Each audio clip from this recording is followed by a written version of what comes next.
Tre probably didn't get off to the best of starts tonight. It seems like that kind of affected you throughout most of the game. Was that in your head, any? I don't think that I would say that I didn't get off to a good start. I would say it's some things are not under my control. Refs make what calls that they think is best at the time, what they see in their judgment. So I can't necessarily let that get into my own head. I believe that I was ready at every single point that I was just waiting for my number to get called again. I believe that I could play through some fouls, but it's at the end of the day, it's not my call. So I just do what I can, and I'm ready whenever my name's called, and I'm gonna go out there and do what I have to do.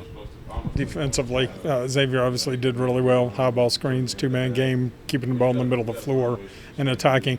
What did they do well that made that difficult to defend? Are you talking about our defense or their defense? Yeah, your defense against their high ball screens, pick and roll. At the end of the day, we need to have players that buy in completely. We know how to guard a ball screen.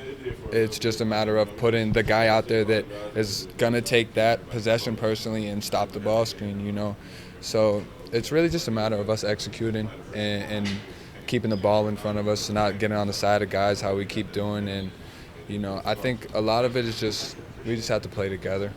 We just got to have each other's back on defense and be willing to sacrifice for one another. Tre, apologies if you've already gotten this question. Early on, 3 fouls, and you have 4 fouls with quite a bit of time left. Do you have to change your approach in the game, or are you just kind of still going 100 miles an hour?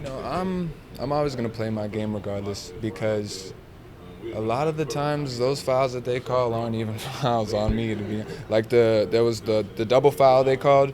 The Xavier dude literally had both of his arms wrapped around my neck, and I fall to the ground. And obviously he's falling with me, he's holding on to me, and it's a double foul. So the refs don't always see everything, but it's not really anything that I can do about it. So I'm not going to change who I am as a player just because the refs see something that I don't see. You mentioned playing together. To improve defensively. How much of that is communication? How much is that is the want-to that you were talking about? I would say it's probably pretty even with the both of them, to be honest with you, because you need both of them in order to execute. Now, you could tell your teammate a million things, but if he doesn't want to do it, he's not going to do it, So it's just a matter of buying in, everybody getting bought in, everybody willing to sacrifice something for something else, So I don't think we're far off from it, to be honest, because it's something that we've been aware of from the jump. So it's something that we're going to continue to work on, and I'm sure our practice on Monday is going to be 3 times as intense as it usually is. Hostile environment tonight. You're not a stranger to those. You saw that a hostile environment tonight. We saw that against Pitt. This one was a little louder, I'd say. Emotions, controlling your emotions? Me personally, I try to keep myself pretty even keel with every scenario, regardless of where I'm at, what I'm doing. Obviously, sometimes that passion does come out, and I'm going to say a few things, but at the end of the day, I might let that passion out, but then immediately I'm right back to that same level, and I need to understand that I need to operate from a center and not get too high or too low.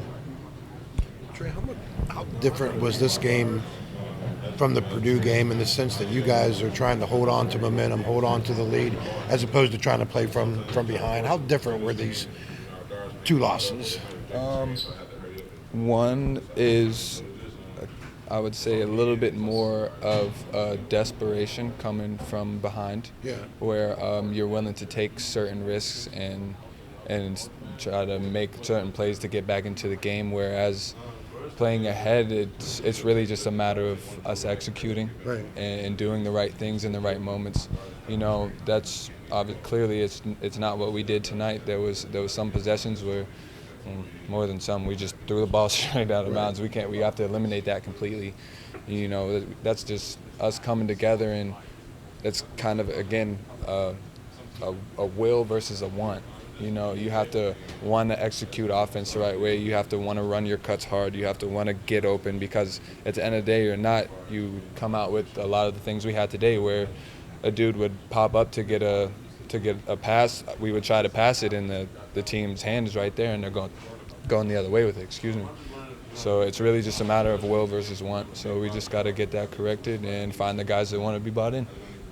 People, can say, okay, well, Xavier just made this great run over the last 5 minutes, but there's probably 2 or 3 possessions during that same time where you guys got what you wanted or got the looks you wanted, and they just didn't fall. So is there a frustration that kind of sets in? When you're getting the ball in the paint, it's a 2-footer and it just bounces in and out. I mean, I would say that the frustration comes, it kind of builds throughout the game because there's those couple possessions where we know that we've kind of like tricked it off and we turn over real quick, and then we give them a kill, they get a bucket, and then we'll come get a bucket, but we just turned the ball over 3 times before that. So I guess the frustration probably lies more in that area where it's just a constant, like, we're going to go 3 turnovers and then we're going to play clean, and then it's kind of hard to keep a flow going when we operate like that. So yeah, it's really just taking care of the ball and we'll be all right.